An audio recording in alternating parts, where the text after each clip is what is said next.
जी। हमारे सनातन की महिमा तो विश्व विख्यात है जी। धरती से लेकर के पाताल से लेकर के और स्वर्ग तक सभी लोग इस सनातन का एक छोटा सा किरदार बनना चाहते हैं। सनातन की एक महिमा हम लोग देखे हैं नर्मदा के किनारे किनारे। नर्मदा के किनारे आपने भी सुना होगा, नर्मदा खंड में लोग करीब 3600 किलोमीटर की यात्रा करते हैं, पैदल यात्रा करते हैं। वो कई लोग तो ऐसे महान भक्त हैं कि नर्मदा जी का किनारा ही नहीं छोड़ते हैं, वो दूर नहीं जाते हैं, वो किनारे किनारे यात्रा करते हैं। आपके बैग में सिर्फ कपड़े होंगे, कोई खाना नहीं होगा, कुछ नहीं होगा, रुकना नहीं होगा, वो आप यात्रा में लगातार बने हुए हैं और तब भी ना खाने की टेंशन ना रुकने की टेंशन। एक चीज तो ये है। दूसरा सवाल ये है कि अभी कुंभ में आप जाइए, अयोध्या आप चले जाइए, मथुरा आप चले जाइए, वहां पर हजारों की संख्या में श्रद्धालु आते हैं और भोजन अपार भंडारे चल रहे हैं। मैंने खुद देखा है वहां से। मतलब सनातन में कितना बड़ा खजाना छिपा है कि हजारों करोड़ों श्रद्धालु पर डे भोजन करते हैं, भंडारे खाली नहीं होते हैं। और जो लोग सोचते हैं कि सनातन में क्या है, तो इस पे उनको जवाब क्या है कि भाई यहाँ पर माया की कमी ही नहीं है, जितने ही लोग आए स्वेच्छा से। इस पे क्या कहेंगे कि इतना कहाँ से आता है भाई साहब? ये देखिए, जो आपने प्रश्न किया है उसका सीधा सीधा अगर आप देखें धर्म से, उसके अगर आस्था एक ऐसा बिंदु होता है कि अगर आपके अंदर आस्था है तो वो सारी चीजें प्रभु स्वतः पूरी करते हैं। बिना आस्था ही कुछ होने वाला नहीं। हमारे एक नहीं, हजारों नहीं, वेदों में, पुराणों में, ग्रंथों में, किताबों में और ज्यादा नहीं, घर घरों में आज भी प्रचलित है कि भैया अगर मन से कहोगे तो वो चीजें पूरी होंगी। तो ये सब चीजें कि 100 हाथों से लेने वाला करोड़ हाथों से देता है। अगर हमने आस्था के प्रति अपना छोटा सा एक कोई चीज को अर्पित किया है तो वो 1000 हाथों के द्वारा हमें प्राप्त होता है।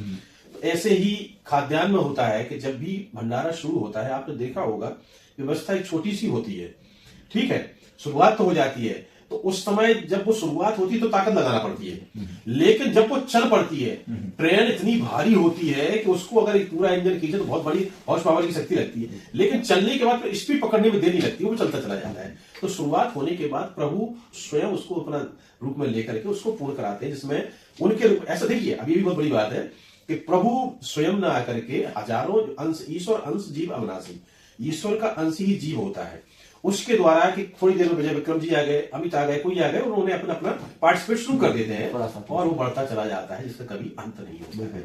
ईश्वर अंश जीव अविनाशी, हमारे यहाँ कहा गया है कि यार जीव ईश्वर का अंश होता है, इसीलिए उनको भी हम लोग प्रणाम करते हैं। तुलसीदास जी ने तो शुरुआत में यहाँ तक कहा कि बंदना हो संत असज्जन चरना, संत के साथ साथ जो असज्जन है उनको भी प्रणाम करो, क्योंकि सबसे ज्यादा विघ्न वही डालते हैं, इसीलिए उनको पहले प्रणाम करो।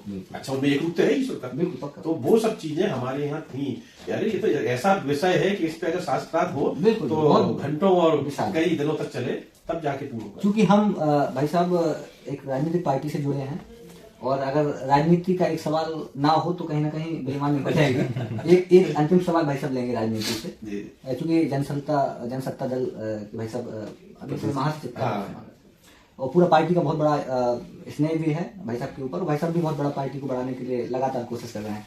भाई साहब एक सवाल जो कई सालों से चला आ रहा है, वो अभी भी चल रहा है, वो पता नहीं है कि कब तक वो पूरा होगा। भारत को हिंदू राष्ट्र घोषित होना चाहिए।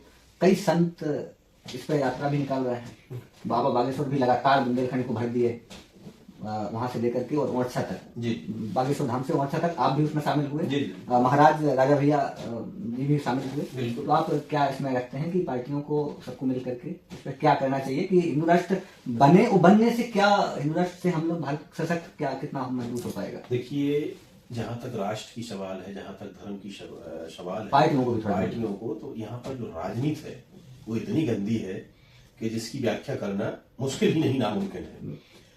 जब भी देश धर्म की बात आती है तुरंत सेकुलर के रूप में उसको परोस दिया जाता है, ये कर दिया जब हो जाए। लेकिन हाँ, मैं अपनी पार्टी की बात करूंगा।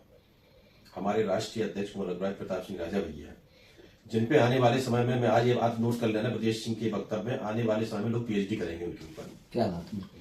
जिस तरह तुलसीदास जी की रामायण के ऊपर लोग पीएचडी कर रहे हैं, मैंने पीएचडी किया है, अध्यात्म से चुकी 567 पीएचडी हो चुकी है। राजा भैया एक ऐसे शख्स होंगे कि इन पर पीएचडी की जाएगी, क्योंकि इनका व्यक्तित्व ऐसा है, इनका कर्तव्य परायणता इनके अंदर ऐसी है कि जहां पर भी देश, राष्ट्र और धर्म की बात आती है, इस सब को टच करके खड़े हो जाते हैं। मोह माया की कोई आवश्यकता, कोई राजनीतिक दल खड़ा नहीं हो सकता। हर आदमी सोचता है कि मेरा नुकसान होगा, अरे भाई नुकसान किसका? जब चीज ही नहीं है तो फिर क्या जब राष्ट्रीय नहीं है, हाँ, ये इनको इन नेता लोगों को सोचना चाहिए, समझना चाहिए कि जब खेती नहीं रहेगा तो मुड़ जाएगा कहां तो ये उठ उठ के चक्कर में लगे, तो उठ उठ जो कालिदास जी ने बोला था एक जमाने में ना, तो उस उठ उठ के चक्कर में लगे रहते हैं भाई। जब तक आप राष्ट्र के हित में, आप देखिए बांग्लादेश के ऊपर भी जो उनके मुख्यालय प्रदर्शन करने वाली अगर कोई पार्टी पूरे भारत में तो जनसत्ता दल है। मैं स्वयं उसका गवाह में गया था। आदरणीय अक्षय प्रताप सिंह गोपाल भैया MLC प्रतापगढ़ की अध्यक्षता में कार्यक्रम हुआ था, और हम लोग जब वहीं थे बागेश्वर बाबा के साथ में थे, आदरणीय राष्ट्रीय अध्यक्ष जी का हाल क्या निर्णय हुआ कि आप चले जाइए, और मैं वहां गया था। तो जब तक ये मनहा स्थिति सबकी नहीं होगी तब तक तो घर एक नहीं हो सकता, राष्ट्र तो बहुत बड़ी बात है। तो ये बड़ा सोचने वाला प्रश्न है। बिल्कुल बिल्कुल, और सभी लोग कोशिश करेंगे कि इस पे सभी लोग विचार भी करेंगे और सभी पार्टियां भी इस पे अपना पक्ष रखेंगे।